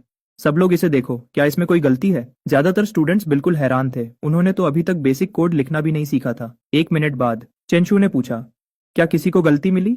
किसी ने भी अपना हाथ नहीं उठाया। उन्हें इसकी आदत थी। पहली ही क्लास में कोड की गलती ढूंढ निकालने वाला स्टूडेंट सालों में एक बार ही मिलता है। तो फिर मैं समझाती हूँ। लाइन 7। एक गहरी और साफ आवाज अचानक सबसे आखिरी रो से आई। पूरी क्लास ने एक साथ घूमकर पीछे देखा। शिनमिंग अपनी चेयर पर पीछे की तरफ झुका हुआ था। उसने बिना किसी डर के कहा, लाइन 7 पर लूप की कंडीशन गलत है। इससे अरे आउट ऑफ बाउंड्स की गलती आएगी। चेंशू हैरान रह गईं और स्क्रीन की तरफ देखने लगीं। यह वही छोटी सी गलती थी जो उन्होंने जानबूझकर छोड़ी थी, लेकिन इस स्टूडेंट ने एक ही नजर में इसे ढूंढ लिया। उन्होंने तुरंत पूछा, क्या कुछ और भी है? लाइन 13 पर स्वैप करने का तरीका। उसे XOR ऑपरेशन से बदला जा सकता है ताकि मेमोरी कम खर्च हो। चिनमिंग एक पल के लिए रुका और फिर उसने एक और बात कही, यह बबल सॉर्ट बहुत धीमा काम करता है। मेरा सुझाव है कि इसकी जगह क्विक सॉर्ट का यूज किया जाए। क्लासरूम में बिल्कुल सन्नाटा छा गया। सब लोग हैरानी से घूरने लगे, सबसे आखिरी रो की तरफ, उस लड़के को जिसने कैप और मास्क पहना हुआ था। ये उनकी सबसे पहली क्लास थी। उन्होंने अभी तक हेलो वर्ल्ड लिखना भी नहीं सीखा था, और ये लड़का अभी से एल्गोरिदम्स की बातें कर रहा था। चेंशू सामने खड़ी थी। उनकी उंगलियां अचानक उनके हाथ में पकड़े पेन पर मजबूत हो गईं। वह आखिरी रो में बैठे उस लड़के को ध्यान से देखने लगी। वह कैप, वह मास्क और वह चश्मा, लेकिन उसकी वह चमकदार आंखें जो बिल्कुल ठंडी और चमकदार लग रही थीं। उन्होंने उसे पहचान लिया। यह वही था जो लाइब्रेरी में उनसे टकराया था, जिसने उनके पेपर्स उठाने में मदद की थी, जिसकी वजह से उनकी तबीयत अचानक अजीब हो गई थी। पता चला कि वह उनका ही स्टूडेंट था। चेंशू का दिमाग घूम गया। उनकी पकड़ और मजबूत हो गई। खट! पेन टूटने के साथ ही उनका ध्यान टूट गया। पूरी क्लास उन्हें ही देख रही थी। चेंशू ने नीचे देखा। उन्होंने टूटे हुए पेन के टुकड़ों को देखा। उनके कान शर्म से बिल्कुल लाल हो गए, लेकिन उनकी आवाज बिल्कुल नॉर्मल रही, जैसे कुछ हुआ ही न हो। बहुत अच्छा जवाब दिया। उनका जवाब बिल्कुल प्रोफेशनल था, बिना किसी भेदभाव के। बस उनके कान शर्म से बिल्कुल लाल हो चुके थे। जैसे ही बेल बजी, क्लास खत्म हो गई। चिनमिंग ने जल्दी से अपना सामान समेटा। वह वहां से निकलना चाहता था। डू जीतेंग और बाकी दोस्त उसके आगे चलने लगे ताकि उसे छुपा सकें, लेकिन जैसे ही वह दरवाजे पर पहुंचे, सामने से एक ठंडी आवाज आई, स्टूडेंट शिनमिंग। चिनमिंग के कदम वहीं रुक गए। वह घूमा और अकेला ही सामने की तरफ चलने लगा। अब क्लासरूम में सिर्फ वे दोनों ही बचे थे। चेंशू ने सीधे पूछा, क्या तुमने पहले प्रोग्रामिंग सीखी है? चिनमिंग ने आराम से जवाब दिया, हाँ, थोड़ी बहुत सीखी है। चेंशू ने अपना चश्मा ऊपर किया। जो तुमने बताया वह इस कोर्स से बहुत आगे की बात है। यह सब बड़े लेवल्स पर पढ़ाया जाता है। यह 2nd या 3rd ईयर के स्टूडेंट्स सीखते हैं। मैंने खुद से सीखा है। किस हद तक? चिनमिंग ने थोड़ा सोचा। मैंने लगभग सब कुछ सीख लिया है। चेंशू बिल्कुल शांत हो गईं। उन्होंने उस लड़के को देखा जिसकी आंखों में कोई डर नहीं था। वह इतना शांत था जैसे 4 साल का कोर्स खुद ही खत्म करना उसके लिए कोई बड़ी बात ना हो। यह स्टूडेंट कोई आम लड़का नहीं है। इसलिए चेंशू ने उसे एक ऐसा मौका दिया जो पहले किसी को नहीं मिला था। अगले वेंसडे की दोपहर को मेरी रिसर्च टीम की एक मीटिंग है। तुम्हें भी वहां आना चाहिए। कंप्यूटर साइंस डिपार्टमेंट के इतिहास में ऐसा पहले कभी नहीं हुआ था। चिनमिंग ने बस उनकी तरफ देखा। उसने आराम से कहा, ठीक है, लैब रूम 407 में है, 4th फ्लोर पर, 2 बजे। ठीक है। चिनमिंग ने हाँ में सिर हिलाया, घूमा और चला गया। तभी चेंशू ने उसे अचानक फिर से आवाज दी, लेकिन जैसे ही शिनमिंग ने अपना सिर घुमाया, हवा का एक तेज झोंका आया। उसका कैप थोड़ा पीछे हो गया और धूप की रोशनी उसके चेहरे पर पड़ी। चेंशू का दिमाग रहे जैसे काम करना बंद कर गया। वह भूल गई कि उन्हें क्या कहना था। उन्होंने बस इतना ही कहा, कुछ नहीं, अगले वेंसडे को मिलते हैं। जब शिनमिंग वहां से दूर चला गया, तब चेंशू अचानक चेयर पर बैठ गई। उन्होंने एक फाइल से अपना चेहरा छुपा लिया और खुद से धीरे से कहा, यह नॉर्मल है। नहीं, ये बिल्कुल भी नॉर्मल नहीं है। ये मेरा स्टूडेंट है। मैं उसकी टीचर हूँ। चेंशू, तुम एक समझदार बड़े इंसान हो। तुम अपने दिल को बेकाबू नहीं होने दे सकते। लेकिन उसने फोल्डर को दूर हटा दिया, छत की तरफ घूरते हुए। उसकी आवाज और भी दबी हुई हो गई, लेकिन लगता है कि अब बहुत देर हो चुकी है। उसी समय चिनमिंग, जो अभी अभी टीचिंग बिल्डिंग से बाहर निकला था, वापस डॉम की तरफ जा रहा था। अचानक उसके पीछे से एक और प्यारी आवाज आई, किनमिंग। उसने पीछे मुड़कर देखा। वह असल में स्टूडेंट यूनियन की वाइस प्रेसिडेंट जाओ युएचिंग थी। उसने हल्के नीले रंग की ड्रेस पहनी थी और उसके लंबे बाल उसके कंधों पर बिखरे हुए थे। उसकी उस स्माइल को देखकर वहां से गुजरने वाले लड़के सीधा पेड़ों से टकरा रहे थे। चिनमिंग ने उसे पहचान लिया। सीनियर जाओ युएचिंग थोड़ी हैरान थी। आप मुझे जानते हैं? मैंने आपको फ्रेशमैन सेरेमोनी में देखा था। जाओ युएचिंग 2 कदम और पास आई। उसने अपना सिर थोड़ा टेढ़ा किया। और आप? मिलिट्री ट्रेनिंग के बाद आज पहला ही दिन है और आपने अभी से मास्क नहीं पहना है। चिनमिंग ने अचानक अपने चेहरे को छुआ। तभी उसे एहसास हुआ कि मास्क उसके चेहरे से हट चुका था। वह हवा से उड़ गया था। मुझे इसकी आदत है। चिनमिंग ने बिना किसी एक्सप्रेशन के जवाब दिया। जाओ युएचिंग मुस्कुराई। उस स्माइल में एक सीनियर का अपने जूनियर के लिए प्यार साफ दिख रहा था। मुझे आपसे एक मदद चाहिए। ये स्टूडेंट यूनियन के बारे में है। बात यह थी कि अगले हफ्ते होने वाले स्टूडेंट यूनियन के फ्रेशमैन ओरिएंटेशन गाला का लाइव स्ट्रीम होना है। उसके सिस्टम को चेक करने की जरूरत है। उसने सुना था कि चिनमिंग प्रोग्रामिंग में बहुत अच्छा है, इसलिए वह खास तौर पर उससे मदद मांगने आई थी। यह बहाना बिल्कुल सही और बिना किसी गलती के था, लेकिन दूर से देख रही डूजी टैंग सब समझ गई। वह तो बस पास आने का बहाना ढूंढ रही है। हन शाओयान और भी हैरान थी। क्या तुम्हें यह अब पता चल रहा है? चिनमिंग ने थोड़ी देर सोचा और पूछा। कब? शुक्रवार की दोपहर को, स्टूडेंट यूनियन के ऑफिस में। जाओ युएचिंग ने तुरंत उसे अपना कार्ड दिया। यह मेरा कॉन्टैक्ट नंबर है। चिनमिंग ने कार्ड ले लिया। ठीक है, शुक्रवार की दोपहर को। जाओ युएचिंग की स्माइल और भी प्यारी हो गई। जैसे ही वह जाने के लिए मुड़ी, उसने अचानक पीछे मुड़कर देखा। ओह हाँ, चिनमिंग, आज तुमने चश्मा नहीं पहना है। तुम बिना चश्मे के और भी अच्छे लगते हो। यह कहकर उसने चिनमिंग को आंख मारी। फिर वह खुशी से झूमते हुए वहां से चली गई। लेकिन यह पूरा नजारा कोई और भी देख रहा था। बाई क्यूशु अभी अभी पास वाली बिल्डिंग से बाहर आई थी। उसने जाओ युएचिंग को कार्ड देते हुए देखा। उसने जाओ युएचिंग को चिनमिंग को आंख मारते हुए देखा, और उसने चिनमिंग को कार्ड अपनी जेब में रखते हुए भी देखा। वह सीढ़ियों पर खड़ी हो गई। उसके हाथ में जो मिल्क टी थी, उसकी स्ट्रॉ को उसने गुस्से में चबाकर बिल्कुल खराब कर दिया था। उसके पास खड़ी लियू रुयान सब समझ गई। ओह, जाओ युएचिंग तो अपना काम शुरू कर रही है। बाई क्यूशु की आवाज बिल्कुल ठंडी थी। इससे मेरा कोई लेना देना नहीं है। तो फिर तुमने स्ट्रॉ को चबाकर चिपटा क्यों कर दिया? बाई क्यूशु ने नीचे देखा। वह 2 सेकंड्स के लिए चुप रही। फिर उसने 38 युआन की मिल्क टी को सीधा कचरे के डिब्बे में फेंक दिया। मेरा हो गया। यह कहकर वह मुड़ी और चली गई।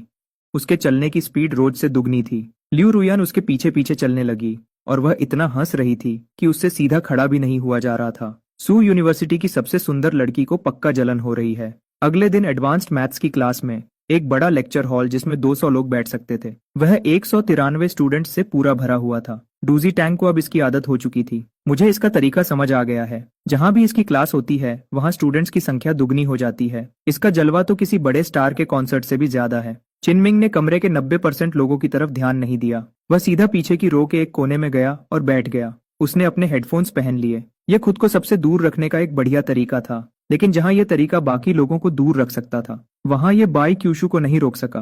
तभी बाई क्यूशु क्लासरूम में आई। अंदर आते ही उसकी नजर अचानक पीछे की रो की तरफ चली गई। फिर उसने जल्दी से अपनी नजर हटा ली, जैसे उसने कुछ देखा ही न हो। लियू रुयान ने जानबूझकर पूछा, च्यूशु, हम कहाँ बैठें? कहीं भी। वहां खाली सीट्स हैं। जिस तरफ लियू रुयान ने इशारा किया, वह ठीक पीछे से दूसरी रो थी, बिल्कुल चिनमिंग के आगे। बाई क्यूशु तुरंत वहीं रुक गई। उसने गुस्से से उसे देखा। लियू रुयान, तुम ये जानबूझकर कर रही हो? क्या जानबूझकर कर रही हूँ? यह तो बस एक इत्तेफाक है। लियू रुयान ने बिल्कुल भोली शक्ल बनाई। बाई क्यूशु ने एक गहरी सांस ली। क्लासरूम में लगभग 200 लोग उसे ही घूर रहे थे। अगर वह जानबूझकर सीट बदलती तो सबका ध्यान उस पर और ज्यादा जाता। चलो।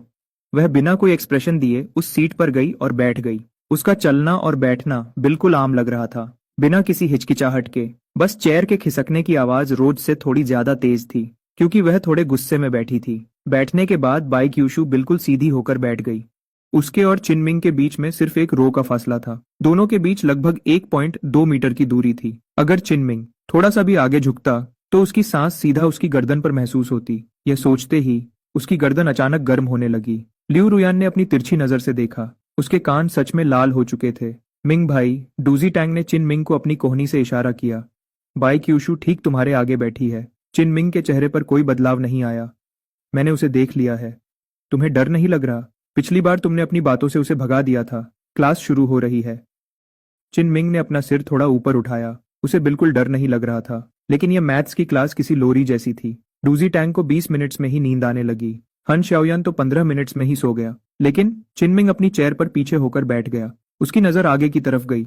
वह ब्लैकबोर्ड की तरफ नहीं देख रहा था, बल्कि वह बाई क्यूशु के सिर के पीछे देख रहा था। उसकी गर्दन का पीछे का हिस्सा बहुत साफ था। उसके कुछ बाल नोट्स लिखते वक्त थोड़े हिल रहे थे। चिनमिंग ने सिर्फ 2 सेकंड्स के लिए देखा और फिर अपनी नजर हटा ली। उसे लगा कि उसके साथ कुछ अजीब हो रहा है। तभी प्रोफेसर ने एक बहुत ही मुश्किल ज्योमेट्री का सवाल बोर्ड पर लिखा। डूजी टैंग परेशान हो गया। क्या कोई इंसान इसे सॉल्व कर सकता है? लेकिन चिनमिंग को सिर्फ 3 सेकंड्स लगे और उसने सीधा अपने पेपर पर आंसर लिख दिया। वह आराम से पीछे बैठ गया, लेकिन उसने अपनी तिरछी नजर से बाई क्यूशु को तेजी से लिखते हुए देखा। उसका सवाल सॉल्व करने का तरीका बहुत तेज और साफ था। चिनमिंग ने अपनी एक आईब्राउ थोड़ी ऊपर उठाई। उसका मैथ्स का बेस काफी अच्छा है। उसका सवाल सॉल्व करने का तरीका भी सही है, लेकिन उसने तीसरे स्टेप में गलत फॉर्मूला यूज कर लिया। कैसी गलती थी जो आमतौर पर हो ही जाती है। इस वजह से उसका पूरा आंसर गलत आने वाला था। चेनमिंग ने सिर्फ एक सेकंड के लिए सोचा, फिर उसने कुछ ऐसा किया जिसने डूजी टैंग को हैरान कर दिया और उसकी आंखें फटी की फटी रह गईं। उसने आंसर लिखा हुआ रफ पेपर का टुकड़ा फाड़ा और उसे फोल्ड किया। अपनी उंगली के एक झटके से वो कागज का टुकड़ा सीधे बाई क्यूशू की बुक पर जाकर गिरा। बाई चूचू का पेन तुरंत रुक गया। उसने नीचे देखा और कागज को खोला। यूएस पर साफ और सुंदर हैंडराइटिंग में एक लाइन लिखी थी, स्टेप 3, इक्विवेलेंट इन्फिनिटेसिमल की कंडीशन यहाँ अप्लाई नहीं होती, लॉपिटल्स रूल का यूज करो। वो एकदम से रुक गया। उसने पीछे मुड़कर चिनमिंग की तरफ देखा, लेकिन उसने ऐसा दिखाया जैसे कुछ हुआ ही नहीं हो और वह चुपचाप सामने देखने लगा। बाई चूचू ने अपने मैथ्स के स्टेप को फिर से चेक किया। उसका चेहरा अचानक बदल गया। वह सही कह रहा था। उसने खुद को अंदर ही अंदर कोसा और जल्दी से उसे ठीक किया। 3 मिनट बाद उसका सही आंसर आ गया। उसने उस कागज के टुकड़े को पकड़ा और देर तक सोचती रही। आखिर में उसने एक कागज का टुकड़ा फाड़ा और उस पर 2 शब्द लिखे। उसने उसे पीछे की तरफ फेंक दिया। वो नोट उड़ते हुए चेनमिंग के डेस्क पर जा गिरा। Thank you. हैंडराइटिंग बहुत सुंदर थी। यू का आखिरी हिस्सा थोड़ा लंबा खिंचा हुआ था, जैसे लिखने वाले ने थोड़ा सोचा हो। चिनमिंग ने उस नोट को अपनी बुक में रख लिया। उसके चेहरे पर एक हल्की सी स्माइल आ गई। डूजी टैंग, जो ये सब देख रहा था, उसका दिल बैठ गया। उसके होंठ कांप रहे थे। नोट पास कर रहे हैं।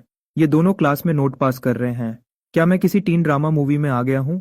जो मिंगयुआन ने आराम से कहा। चुपचाप बैठो और तमाशा देखो। डू सितेंग ने अपना मुंह बंद कर लिया, लेकिन उसके दिमाग में हलचल मची हुई थी। मैथ की क्लास खत्म होने के बाद मैं जाने के लिए खड़ा हुआ। अचानक स्कूल की सबसे सुंदर लड़की बाई चूचू भी उसी वक्त खड़ी हो गई। और मुश्किल तो यह थी कि एक ही रास्ता होने की वजह से हमें साथ साथ चलना पड़ा। मैं आगे बढ़ा तो वह भी आगे बढ़ी। मैंने अपनी स्पीड बढ़ाई तो उसने भी अपनी स्पीड बढ़ा दी। मैं धीरे हुआ तो वह भी धीरे हो गई। ऐसा लग रहा था जैसे हम दोनों पर कोई जादू हो गया हो। हमारे पीछे खड़े रूममेट्स मुस्कुरा रहे थे। वे दोनों बिल्कुल हैरान दिख रहे थे। आखिर में बाई चुक्शियू से और बर्दाश्त नहीं हुआ। वह अचानक रुक गई। वो एक तरफ हट गई और बोली, पहले तुम जाओ। उसकी आवाज ठंडी थी, लेकिन उसका सुंदर चेहरा शर्म से लाल हो गया था। मैं भी रुक गया। मैंने पहली बार उसे इतने पास से देखा था। 1 मीटर से भी कम दूरी पर। बड़ी बड़ी आंखें और लंबी पलकें, तीखी नाक और सुंदर होंठ। हालांकि मैं उससे लगभग 20 सेंटीमीटर लंबा था, फिर भी उसका चेहरा थोड़ा ऊपर उठा हुआ था। उसका कॉन्फिडेंस बिल्कुल भी कम नहीं हुआ था, लेकिन वह सच में बहुत सुंदर थी। मैंने अपनी नजर हटा ली। मैंने सिर्फ एक शब्द कहा, फिर मैं उसके पास से निकल गया। मेरी स्लीव हल्की सी उसके हाथ से टच हुई। यह बिल्कुल हवा के झोंके जैसा था। अचानक उसकी उंगलियां थोड़ी सिकुड़ गईं। हम एक के पीछे एक क्लास से बाहर आए और फिर अलग अलग रास्ते पर चल दिए। हम दोनों में से किसी ने पीछे मुड़कर नहीं देखा। तुरंत ही उसकी बेस्ट फ्रेंड लियू रुयान उसके पास आई और वह मजाक करते हुए बोली, जब उसने तुम्हारी तरफ देखा तो उसकी आंखों में एक अलग ही चमक थी। बाई चूचू के कदम अचानक रुक गए, लेकिन जैसे ही मैं अपने हॉस्टल के कमरे में वापस आया, मेरे फोन पर एक वीचैट मैसेज आया। मैसेज भेजने वाले का नाम स्टूडेंट यूनियन नोटिफिकेशन लिखा था। उसने साफ साफ लिखा था, स्टूडेंट चिनमिंग, प्रेसिडेंट ल्यूजिंग की परमिशन से इस फ्राइडे को होने वाले फ्रेशमैन गाला की तैयारियों की जिम्मेदारी तुम्हारी है। कल दोपहर के 2 बजे जिम्नेजियम पहुंच जाना। मैंने तुरंत गुस्से में सोचा, मैं तो स्टूडेंट यूनियन में हूं ही नहीं। किस हक से ये कह रहे हैं? मैंने तुरंत मना कर दिया। मैं स्टूडेंट यूनियन का मेंबर नहीं हूं। मेरा इसमें काम करना जरूरी नहीं है। दूसरी तरफ से तुरंत रिप्लाई आया। उनकी बातों से साफ लग रहा था कि वे कोई बहाना नहीं सुनेंगे। स्कूल के रूल्स के मुताबिक मिलिट्री ट्रेनिंग के अच्छे स्टूडेंट्स को हेल्प करनी पड़ेगी। ये स्कूल का काम है। ये कोई पर्सनल रिक्वेस्ट नहीं है, ये स्कूल का काम है। मैंने तुरंत स्टूडेंट हैंडबुक खोली। मैंने उसे शुरू से आखिरी तक पूरा पढ़ा। पता चला कि ऐसा कोई रूल था ही नहीं। लिू जिंग ने यह झूठ बोला था। मेरा रूममेट दू सितेंग गुस्से से लाल हो गया। ये तो तुमसे टेबल उठवाने और बैनर्स लगवाने की कोशिश है। वह बहुत घटिया हरकत कर रहा है। मेरे दूसरे रूममेट रान फुंग ने अपना चश्मा ठीक किया। उसने बिल्कुल सही बात कही। उसका मकसद सिर्फ तुमसे मेहनत करवाना नहीं है, वह तुम्हारा टाइम और एनर्जी खराब करना चाहता है। और सबसे बड़ी बात, वह देखना चाहता है कि तुम उसकी बात मानते हो या नहीं। अगर तुम गए तो वह आगे और परेशान करेगा, और अगर तुम नहीं गए तो वह कहेगा कि तुमने स्कूल का ऑर्डर नहीं माना और तुम्हारे मार्क्स काट लेगा। अब सब मेरी तरफ देख रहे थे। जाऊं या न जाऊं, यह एक बड़ी मुश्किल थी, लेकिन मैं आराम से अपनी चेयर पर बैठ गया और अपनी उंगलियों से डेस्क को टैप करने लगा। जिस रूल की वह बात कर रहा है वह झूठ है। डू जाइटुंग, उसकी आंखें अचानक फटी की फटी रह गईं। तो क्या वह स्कूल के झूठे रूल्स बना रहा है? यह तो बहुत बड़ी बात है। लेकिन मैंने अपना सिर हिलाया। इतना काफी नहीं है। वह आराम से कह देगा कि किसी स्टाफ मेंबर से गलती हो गई। वह सारा इल्जाम किसी और पर डाल देगा और खुद आराम से बच निकलेगा। यह कहते हुए मैंने अपना फोन उठाया और जल्दी से चलाने लगा। मेन सीधे स्कूल के डेटाबेस का बैकएंड सिस्टम खोल लिया। टू सिटेंग ने पास आकर देखा। वो वहीं पर दंग रह गया। तुम ये क्या कर रहे हो? कुछ चीजें चेक कर रहा हूँ। स्क्रीन पर डेटा की कुछ लाइंस आने लगीं। ये स्टूडेंट यूनियन के आपसी मैसेजेस के रिकॉर्ड्स थे। वहां आधे घंटे पहले का एक मैसेज था जो लूजिंग ने स्टूडेंट यूनियन के लोगों को भेजा था। फ्रेशमैन गाला की तैयारी का काम चिन मिंग को दे दो। कोई भी बहाना बना देना, कहना कि यह स्कूल का रूल है। अगर वह नहीं आया तो उसकी एब्सेंट लगा देना। डू शीतान ने हैरान होकर पूछा, तुम्हें यह कैसे मिला? अपने तरीकों से। मेरा चेहरा बिल्कुल शांत था। मैंने स्टूडेंट यूनियन का सिस्टम हैक नहीं किया। बस इस सिस्टम की सिक्योरिटी बहुत कमजोर थी। इसका पासवर्ड सिर्फ 6 x 1 था। मेरे रूममेट्स ने एक दूसरे की तरफ देखा। वे इतने हैरान थे कि कुछ बोल ही नहीं पाए। रानफिंग ने अपना चश्मा ठीक किया और पूछा, तुम इसका क्या करोगे? मैं इसे अभी के लिए सेव कर लेता हूं। कोई जल्दी नहीं है। मैंने खिड़की से बाहर देखा। अगर अभी सबको बता दिया तो वह होशियार हो जाएगा और बाद में उसे पकड़ना मुश्किल होगा। मैं चाहता हूं कि वह यह सब करता रहे।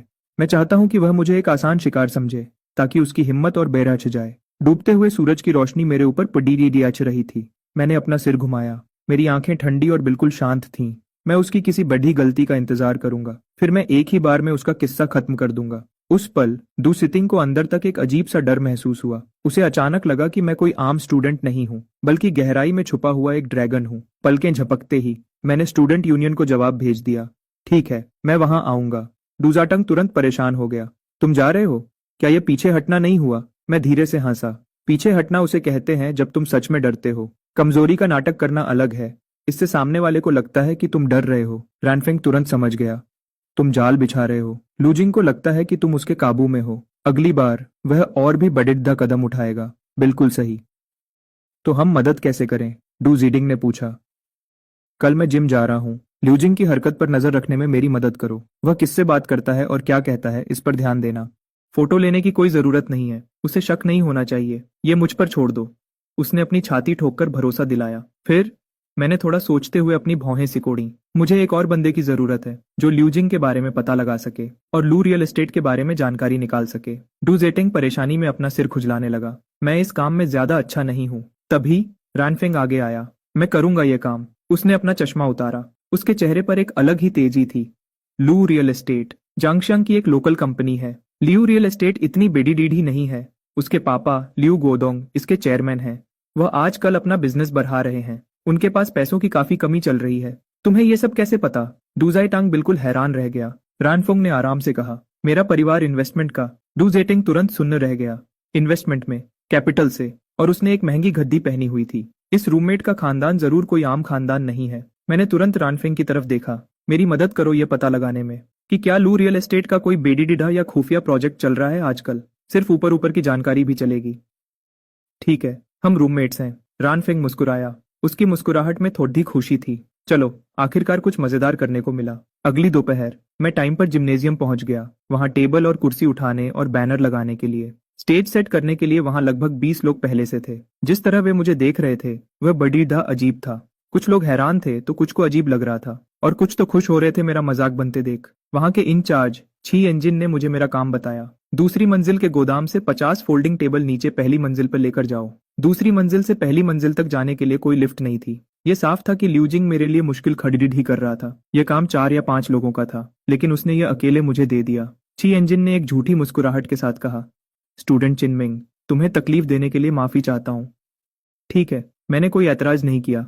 मैं घूमकर ऊपर चला गया। डैन जिन ने मुझे जाते हुए देखा। उसने तुरंत अपना फोन निकाला और लूजिंग को मैसेज किया, वह आ गया है। उसने काम शुरू भी कर दिया है। कोई बात नहीं। लूजिंग ने सिर्फ एक शब्द में जवाब दिया, अच्छा है। लेकिन जिस तेजी से मैंने टेबल उठाए उसे देखकर सब दंग रह गए। एक टेबल का वजन 20 पाउंड था। एक आम आदमी को एक टेबल उठाने में 5 मिनट लगते हैं। 50 टेबल उठाने में कम से कम 4 घंटे लगते। लेकिन मैं एक बार में 2 टेबल उठा रहा था। 40 पाउंड का वजन मेरे हाथों में कागज की तरह हल्का लग रहा था। सीढ़ियों पर मेरे कदम बिल्कुल पक्के थे। मेरी सांस बिल्कुल आराम से चल रही थी, जैसे कोई ऐसी मशीन जो कभी थकती नहीं। सिर्फ आधे घंटे में सारे 50 टेबल नीचे पहुंच गए। चेनजन ने तरतीब से रखे हुए टेबल को देखा। उसका चेहरा बिल्कुल सुन्न हो गया। उसने सोचा था कि इस काम में पूरी शाम निकल जाएगी, लेकिन यह तो आधे घंटे में ही खत्म हो गया। मुझे तो पसीना तक नहीं आया था। क्या कुछ और भी करना है? मैंने पूछा। अभी के लिए तो नहीं, तो मैं जा रहा हूँ। लेकिन जैसे ही मैं जिम के दरवाजे पर पहुंचा, मेरी नजर दूसरी मंजिल की बालकनी पर खड़े एक शख्स पर पड़ी डिढ़ी।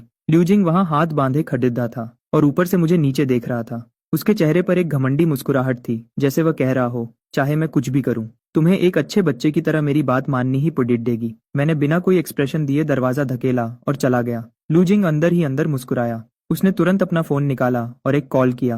क्या तुमने चिनमिंग के खानदान के बारे में पता लगाया? दूसरी तरफ से एक धीमी आवाज आई। हाँ, मैंने पता लगाया। वह बिल्कुल साफ है, कुछ ज्यादा ही साफ है। तुम्हारा क्या मतलब है? उसका रिकॉर्ड सिर्फ हाई स्कूल तक का ही है। उससे पहले का सब कुछ बिल्कुल खाली है। उसका पता डैंचिंग का लिखा है। माँ की मौत हो चुकी है। पापा का कुछ पता नहीं है। लूजिंग ने अपनी भौहें सिकोड़ी। यह आम बात नहीं है। हाँ, बिल्कुल नहीं है। जब तक कि किसी ने जानबूझकर उसका पिछला रिकॉर्ड मिटा न दिया हो। जो भी ऐसा कर सकता है वह कोई आम आदमी नहीं होगा। लूजिंग, क्या तुम सच में उससे पंगा लेना चाहते हो? लूजिंग की आंखों में एक चमक आई। उसे इस बात से कोई फर्क नहीं पड़ी देखता था। वह तो बस एक गरीब स्टूडेंट है। चाहे किसी ने उसका रिकॉर्ड मिटाने में मदद की हो, ये जरूर किसी खराब खानदान की वजह से होगा, जैसे कि वह कोई नाजायज बेटा हो। मुझे पता है मैं क्या कर रहा हूँ। मैं तो बस स्कूल में उसे थोड़ी परेशानी दे रहा हूँ। दूसरी तरफ से एक ठंडी सांस लेने की आवाज आई। जो करना है करो, पर हद से आगे मत बढ़ना। फिक्र मत करो। लूजिंग ने फोन काट दिया। उसने जिम्नेजियम के दरवाजे की तरफ देखा। उसने अपने आप से कहा, रिकॉर्ड साफ है। हाँ, मैं जितना पता लगा रहा हूँ यह उतना ही मजेदार होता जा रहा है।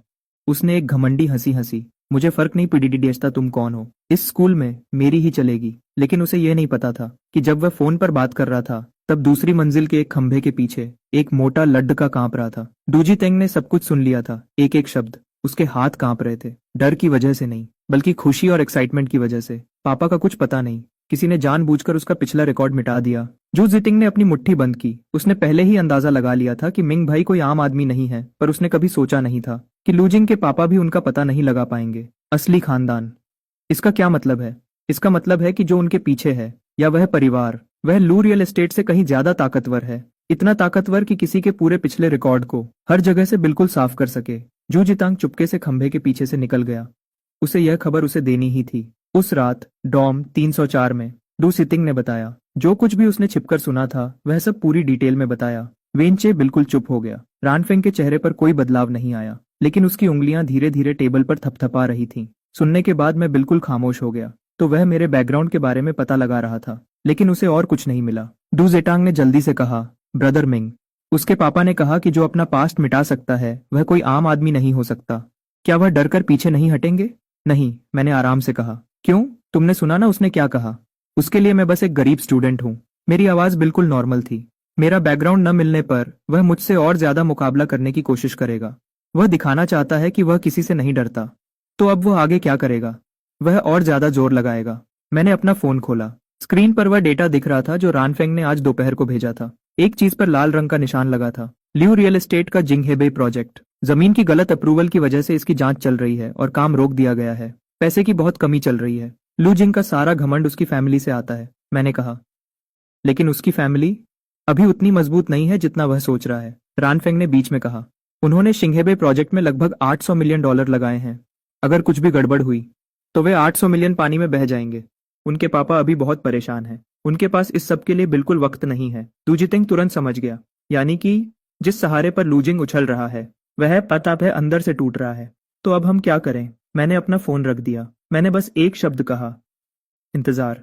उसका अगला कदम जल्दी ही सामने आएगा। मैंने खिड़की से बाहर देखा। इस फ्राइडे को फ्रेशमैन गाला है। वह लूजिंग का इलाका है। वह इस मौके को हाथ से नहीं जाने देगा। दूजितिंग डर से कांप गया। उसे लगा कि मैं बिल्कुल भी एक 18 साल का नया स्टूडेंट नहीं लग रहा था। मैं एक ऐसा शतरंज का खिलाड़ी लग रहा था जिसे पहले से ही पूरे खेल का नतीजा पता हो। रात बिल्कुल खामोश थी। हॉस्टल की लाइट्स बंद हो गईं। अंधेरे में मेरे फोन की स्क्रीन चमकी। दादाजी का एक मैसेज आया था, कोई आजकल तुम्हारे बारे में पता लगा रहा है। मुझे पहले से पता है। क्या मैं इस मामले को संभालूं? मैंने 2 शब्दों में जवाब दिया, जरूरत नहीं, मैं खुद देख लूंगा। दादाजी ने तुरंत एक स्टिकर भेजा, एक कार्टून बुजुर्ग का स्टिकर जो थम्स अप दिखा रहा था। उस पर लिखा था, यह हुई ना मेरे पोते वाली बात, तुम में दम है। मेरे चेहरे पर एक हल्की सी मुस्कान आई। मैंने स्क्रीन लॉक कर दी। 3 मिनट बाद मेरी सांसें बिल्कुल आराम से चल रही थीं, जैसे कोई शिकारी अपनी ताकत बचा रहा हो। तूफान आने से पहले बिल्कुल शांति से बैठा हो। वेंसडे दोपहर के 2 बजे मैं ठीक वक्त पर कंप्यूटर साइंस डिपार्टमेंट की लैब 407 में पहुंच गया। लैब ज्यादा बड़ी नहीं थी, लेकिन व्हाइट बोर्ड पर बहुत सारे फॉर्मूलास और फ्लो चार्ट्स बने हुए थे। वहां अंदर 6 ग्रेजुएट स्टूडेंट्स बैठे थे। उनमें से 4 मास्टर के स्टूडेंट्स थे और 2 पीएचडी के स्टूडेंट्स थे। जब उन्होंने मुझे अंदर आते देखा तो उनकी आंखों में मेरे लिए नफरत और गुस्सा था। सन टियन ने धीरे से हंसते हुए मजाक उड़ाया। उसने सोचा कि मेरे जैसा नया मशहूर स्टूडेंट यहाँ बस अपना वक्त खराब करने आया है। लेकिन किसने सोचा था मेरी नज़र तुरंत व्हाइट बोर्ड पर लिखे फॉर्मूलाज पर गई। वहां एक बहुत बड़ी गलती छिपी हुई थी। मैंने उनकी आपस की बातों पर बिल्कुल ध्यान नहीं दिया। तभी चेन शू लैब के अंदर आई, सफेद शर्ट और काली स्कर्ट पहने हुए। सुनहरे चश्मे के पीछे से उसकी नज़र ठीक 0.3 सेकंड के लिए मुझ पर रुकी, फिर उसने अपनी नज़र हटा ली। बिना किसी एक्सप्रेशन के उसने लेक्चर शुरू किया। टॉपिक बहुत ही मुश्किल ग्राफ थ्योरी ऑप्टिमाइजेशन एल्गोरिदम के बारे में था। डांटियन स्टेज पर खड़ा था, घमंड से भरा हुआ। वह एडजेसेंसी मैट्रिसेस और प्रूनिंग स्ट्रेटजीज के बारे में बात कर रहा था। उसने जानबूझकर मेरी तरफ मुड़कर देखा, लेकिन उसे समझ आया कि मैं बिल्कुल भी परेशान नहीं था, बल्कि मेरे चेहरे पर थोड़ी हैरानी थी। मेरी उंगलियां डेस्क पर धीरे धीरे थपथपा रही थीं। 5 मिनट बाद रिपोर्ट खत्म हुई, लेकिन पूरे कमरे के लोग एक जगह आकर अटक गए। बस एक ही सबसे बड़ी प्रॉब्लम थी। जब नोड्स 1000 से ज्यादा हो गए तो एल्गोरिदम में गलतियां आने लगीं। सबसे अच्छे स्टूडेंट्स ने 10 मिनट तक इस पर बात की। वे बार बार अपना प्लान बदलते रहे, लेकिन वे इस मुश्किल को हल नहीं कर पाए। चेन शू व्हाइट बोर्ड के सामने खड़ी थीं। उसने अपनी उंगली से फॉर्मूला की तरफ इशारा किया। उसके चेहरे पर परेशानी साफ दिख रही थी। ठीक उसी वक्त सबसे पीछे वाली सीट पर बैठे हुए मैंने बिल्कुल आराम से कहा, इसका बेस बिल्कुल सही है। पूरे कमरे में सन्नाटा छा गया। उन 6 अच्छे स्टूडेंट्स ने एक साथ पीछे मुड़कर देखा। उनकी आंखों में नफरत की जगह शक ने ले ली थी। संतियन गुस्से में दिखा। चेनशू की उंगली हवा में ही रुक गई। उसने मेरी तरफ घूर कर देखा कि आवाज धीमी थी। आगे बोलो। मैं खड़ा हुआ और स्टेज की तरफ गया। मैंने बिना किसी देरी के व्हाइट बोर्ड मार्कर उठाया। मैंने फॉर्मूला को ठीक किया और पूरे तरीके को बदल दिया। मैंने ट्रंकेशन को ठीक किया। मेरा पेन व्हाइट बोर्ड पर तेजी से चलने लगा। मेरी हैंडराइटिंग बिल्कुल साफ और ठीक थी। स्टेज स्टेबिलिटी जोड़ते ही यह तुरंत हल हो जाएगा, और अगर आप इस पर आगे काम करें और इसमें मेमोराइजेशन सर्च जोड़ दें तो इसका चलने का वक्त और 40% कम हो जाएगा। मैंने पेन नीचे रख दिया।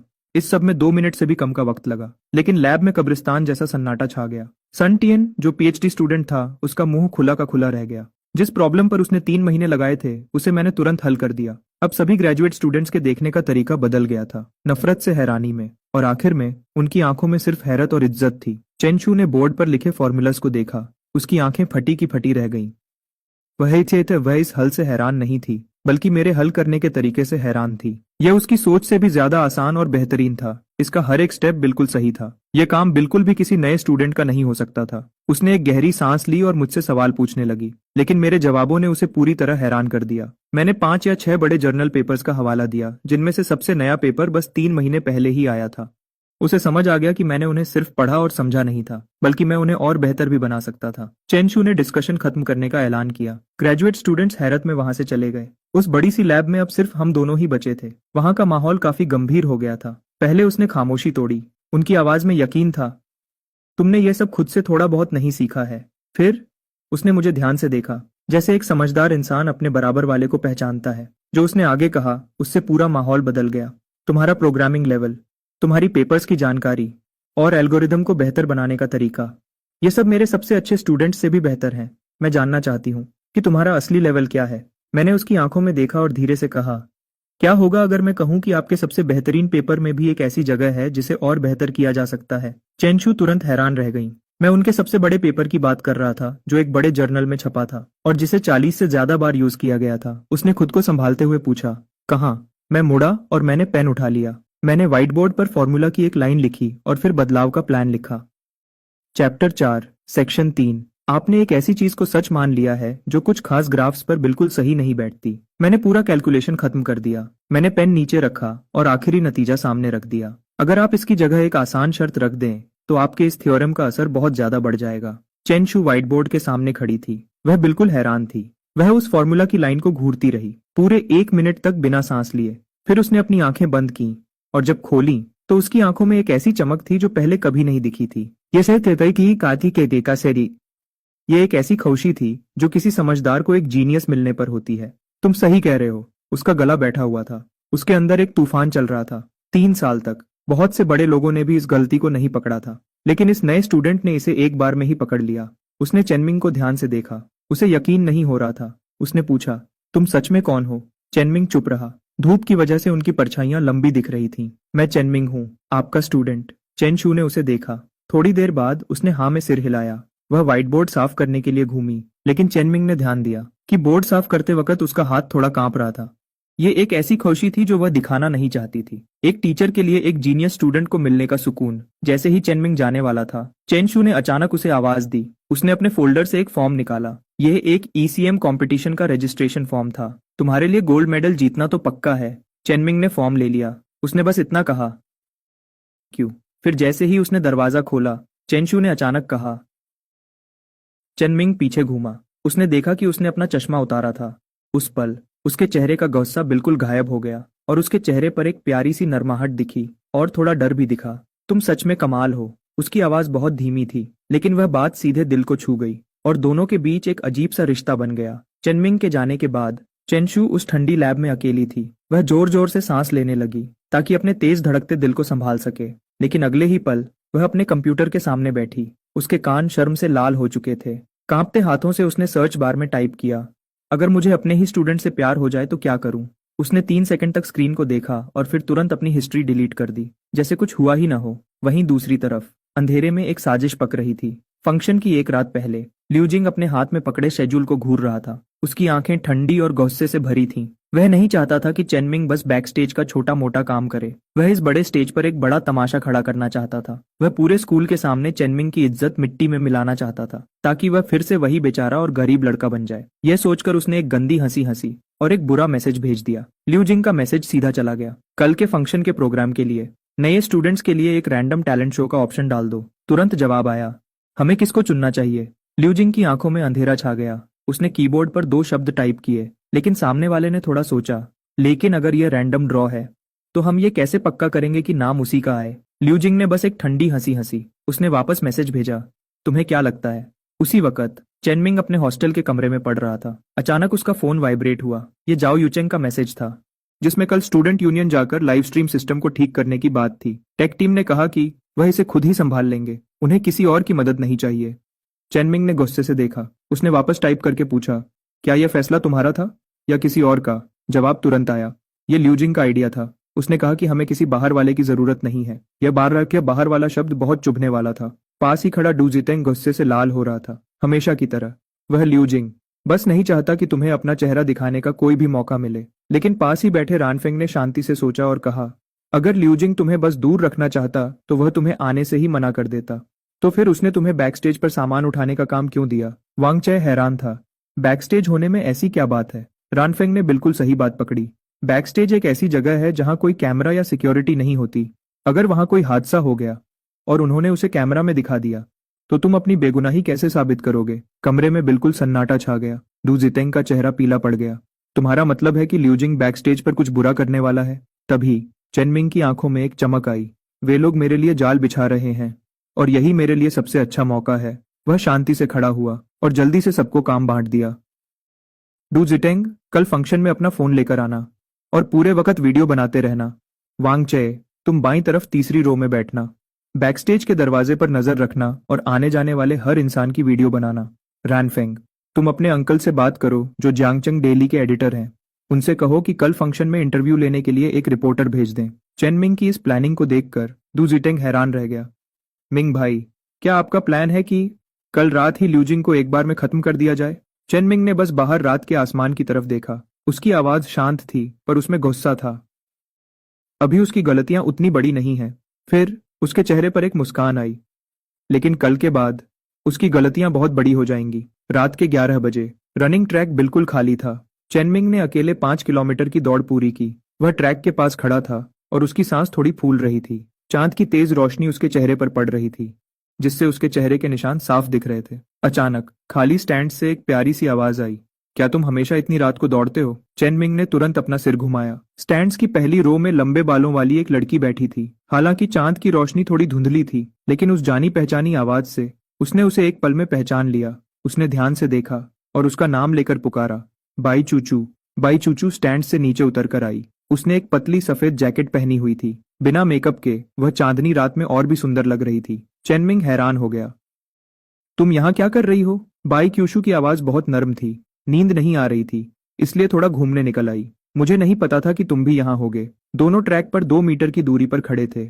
चांद की रोशनी में उनकी परछाई लंबी दिख रही थी। बाई क्यूशू ने खुद पिछली बार के बारे में बात शुरू की। मुझे तुमसे माफी मांगनी है। चेनमिंग थोड़ा हैरान रह गया। बाई क्यूशू ने उसकी तरफ नहीं देखा। वह दूर स्कूल की बिल्डिंग को देख रही थी। उस दिन गार्डन में मैंने जो कहा था कि तुम अटेंशन पाने के लिए ये सब कर रहे हो, वह गलत था। मैंने बिना सोचे समझे बोल दिया था। इस वक्त उसका गुस्सा बिल्कुल शांत हो चुका था और उसका नर्म रूप सामने आ रहा था। चेनमिंग ने उसके चेहरे की तरफ देखा।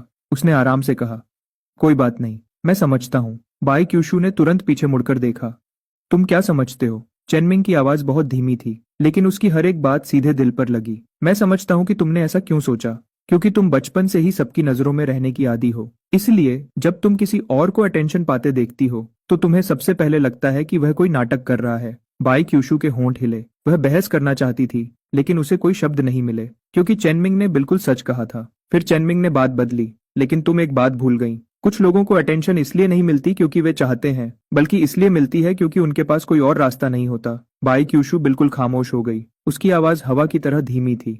क्या तुम्हें लोगों की नजरों में रहना पसंद नहीं है? मुझे नहीं पसंद, चेनमिंग ने साफ जवाब दिया। नजरों में रहने का मतलब है कि लोग तुम पर हर वक्त नजर रखें, और इसका मतलब है कि तुम्हारी कोई पर्सनल लाइफ नहीं बचेगी। मैं बस शांति से क्लास जाना चाहता हूँ और कोडिंग करना चाहता हूँ। कभी कभी अपने रूममेट्स के साथ थोड़ी मस्ती करना चाहता हूँ। कोई चोरी छिपे मेरी फोटोज न खींचे और कोई मेरे बारे में बातें न करे, बस इतना ही। चांद की रोशनी उसकी आंखों में चमक रही थी। उसकी आंखें बिल्कुल साफ थीं, उनमें कोई दिखावा नहीं था। इस पल बाई क्यूशू को अचानक महसूस हुआ कि उसकी पिछली सोच कितनी अजीब और गलत थी। वह कोई नाटक नहीं कर रहा था, वह बस एक ऐसे चेहरे के साथ पैदा हुआ था जो उसे आम इंसान नहीं रहने देता। इस बात ने उसके दिल की धड़कन को थोड़ा बढ़ा दिया। वह धीरे से बोली, मैं तुम्हारी ज्यादा मदद तो नहीं कर सकती, लेकिन अब से मैं तुम्हें गलत नहीं समझूंगी। चेनमिंग ने उसकी तरफ देखा और दिल से शुक्रिया कहा। रात ज्यादा होने पर चेनमिंग ने उसे छोड़ने की बात कही। बाई क्यूशू के दिल की धड़कन तेज हो गई। उसका दिमाग कह रहा था कि मना कर दे, लेकिन उसके मुंह से अचानक निकल गया, ठीक है। दोनों चांद की रोशनी में साथ साथ चलने लगे। उनकी परछाइयां कभी कभी एक दूसरे को छू रही थीं। उसे चेनमिंग के शरीर की गर्मी भी महसूस हो रही थी। उसके दौड़ने के बाद वे दोनों हॉस्टल की बिल्डिंग के पास पहुंच गए। दोनों एक दूसरे के सामने खड़े हो गए। स्ट्रीट लाइट के नीचे उनकी परछाइयां एक दूसरे से मिल रही थीं। बाई क्यूशू मुड़ी और 2 कदम आगे बढ़ी, लेकिन बिना पीछे मुड़े अचानक रुक गई। चेनमिंग, क्या तुम कल के प्रोग्राम में जा रहे हो? हाँ, सुनने के बाद उसकी आवाज इतनी धीमी थी कि हवा में गायब हो गई। तो मैं भी वहां आऊंगी, यह कहकर वह जल्दी से अंदर चली गई। चेनमिंग वहीं खड़ा रहा। उसने अपना हाथ पॉकेट में डाला और उस पर्ची को महसूस किया जो बाई क्यूशू ने आज मैथ क्लास में उसे दी थी। उस पर्ची पर सिर्फ 2 शब्द लिखे थे, शुक्रिया। चेनमिंग ने अपनी मुट्ठी बंद की और पर्ची को अपनी हथेली में दबा लिया। फिर वह मुड़ा और लड़कों के हॉस्टल की तरफ चल दिया। चांद की रोशनी उसके पीछे एक शांत और चमकदार रास्ता बना रही थी। देखते ही देखते फ्राइडे आ गया। नए स्टूडेंट्स का प्रोग्राम अपने तय समय पर शुरू हुआ, जिसमें सिर्फ 3000 लोगों की जगह थी। वहां न जाने कैसे 4500 लोग घुस आए थे। रास्ते, सीढ़ियां, यहाँ तक कि दूसरी फ्लोर की रेलिंग भी लोगों से भरी हुई थी। सिक्योरिटी गार्ड्स भी भीड़ को रोक नहीं पा रहे थे। इस वक्त दुजितंग भीड़ को चीरते हुए अपने लिए जगह ढूंढ रहा था। उसी वक्त वांगचे चुपचाप लेफ्ट साइड की तीसरी लाइन में बैठा था और ध्यान से बैकस्टेज के दरवाजे को देख रहा था। रानफेंग गेस्ट सीट के ठीक पीछे बैठा था। उसके साथ एक जंगचेंग डेली का एक बड़ा रिपोर्टर भी था और बैकस्टेज पर चेनमिंग ने अपनी हुडी पहनी हुई थी। वह बिना किसी एक्सप्रेशन के दीवार से टेक लगाकर खड़ा था। ल्यूजिंग की साजिश की वजह से उसे सामान संभालने का काम दिया गया था। वह सबसे गंदा और थका देने वाला काम कर रहा था। लेकिन इस शोर शराबे के बीच चेनमिंग ने 3 अजीब बातों पर ध्यान दिया। पहली बात, बैकस्टेज के दरवाजे पर 2 अजीब दिखने वाले अनजान लोग अचानक आ गए थे। दूसरी बात, रास्ते के आखिरी कोने में एक टेम्पररी ड्रेसिंग रूम बना दिया गया था। और सबसे अजीब बात तो यह थी कि ल्यूजिंग एक महंगे सूट में तैयार था और वह घमंड से अपने 2 असिस्टेंट्स के साथ अंदर आया। दोनों की नजरें एक दूसरे से मिलीं। एक पल के लिए ल्यूजिंग के चेहरे पर जीत की मुस्कान आई, लेकिन चेनमिंग को इससे कोई फर्क नहीं पड़ा। उसने मन ही मन सोचा कि शिकार जाल में फंस चुका है। शाम के 7 बज चुके थे। प्रोग्राम ऑफिशियली शुरू हो गया। स्टेज पर एक के बाद एक बेहतरीन परफॉर्मेंसेज हो रही थीं। स्टेज के नीचे दुजितांग चुपचाप अपने पॉकेट से फोन निकालकर सब कुछ रिकॉर्ड कर रहा था। लेकिन किसको पता था कि प्रोग्राम के बीच में होस्ट अचानक एक अनाउंसमेंट करेगा। नए स्टूडेंट्स के टैलेंट शोकेस के लिए एक सरप्राइज राउंड रखा गया था। बड़ी स्क्रीन पर हजारों नाम तेजी से घूमने लगे। पूरे हॉल का माहौल अचानक से सीरियस हो गया। अचानक स्क्रीन पर नामों की स्पीड कम होने लगी और आखिर में वह एक नाम पर रुक गई। स्क्रीन पर 2 बड़े अक्षर साफ दिख रहे थे। पूरे हॉल में सन्नाटा छा गया। फिर अचानक लोग जोर जोर से चिल्लाने लगे। उनकी आवाज से पूरा हॉल गूंज उठा। इस शोर और एक्साइटमेंट के बीच दुजितांग का चेहरा पीला पड़ गया। यह कोई आम लॉटरी नहीं थी। उसने तुरंत स्टेज के एक कोने की तरफ देखा। वहां ल्यूजिंग हाथ बांधे खड़ा था और स्टेज की तरफ देख रहा था। उसके चेहरे पर ऐसी मुस्कान थी जैसे उसने किसी को जाल में फंसा लिया हो। कुछ तो गड़बड़ थी। ये पक्का एक साजिश थी। दूजितांग ने गुस्से में अपनी मुट्ठी बंद कर ली। उसी वक्त वांगचे को भी लगा कि कुछ गलत है। उसने तुरंत एक मैसेज भेजा, ल्यूजिंग स्टेज के पास खड़ा है और वह मुस्कुरा रहा है। दूजितांग ने गुस्से में लिखा, मुझे पता है, उसने यह जानबूझकर किया है। लेकिन इस वक्त 4500 लोगों की नजरें चेनमिंग पर थीं। अगर वह स्टेज पर नहीं गया तो सब समझेंगे कि वह डर गया, और अगर गया तो उसने दिखाने के लिए कोई तैयारी नहीं की थी। ल्यूजिंग चाहता था कि चेनमिंग सबके सामने अपना मजाक बनवाए। वह उसे सबके सामने नीचा दिखाना चाहता था।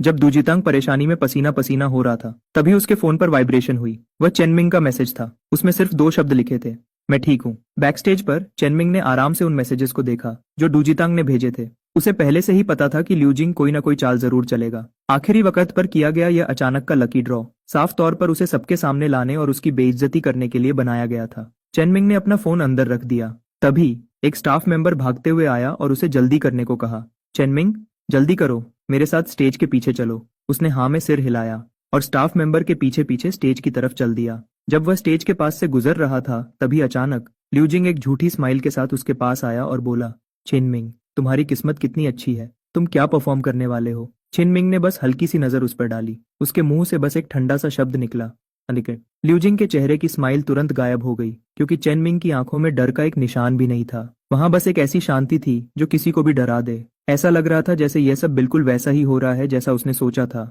ल्यूजिंग की स्माइल पूरी तरह गायब हो गई। उसके दिल में एक अजीब सी बेचैनी बढ़ने लगी। एक सेकंड बाद स्टेज की सारी लाइट्स अचानक बंद हो गईं। पूरे हॉल में सन्नाटा छा गया। स्टेज पर सिर्फ एक स्पॉटलाइट जली। एक लड़का धीरे से एक तरफ से बाहर आया। वह लाइट के ठीक बीच में खड़ा हो गया। वह चिनमिंग था। उसने अपनी हुडी उतार दी थी। उसने सिर्फ एक वाइट शर्ट पहनी थी जिसके ऊपर के 2 बटन खुले थे।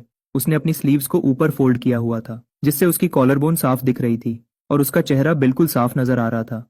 3000 वॉट की स्पॉटलाइट के नीचे वह इतना हैंडसम लग रहा था कि वहां मौजूद 4500 लोगों की सांसें रुक गईं। पहले तो लोग चिल्लाए, लेकिन फिर वहां बिल्कुल सन्नाटा छा गया। फिर सबकी हैरान आंखों के सामने चिनमिंग सीधा स्टेज के बीच में रखे ब्लैक ग्रैंड पियानो की तरफ बढ़ा और वह बैठ गया। वह पियानो बजाने वाला है।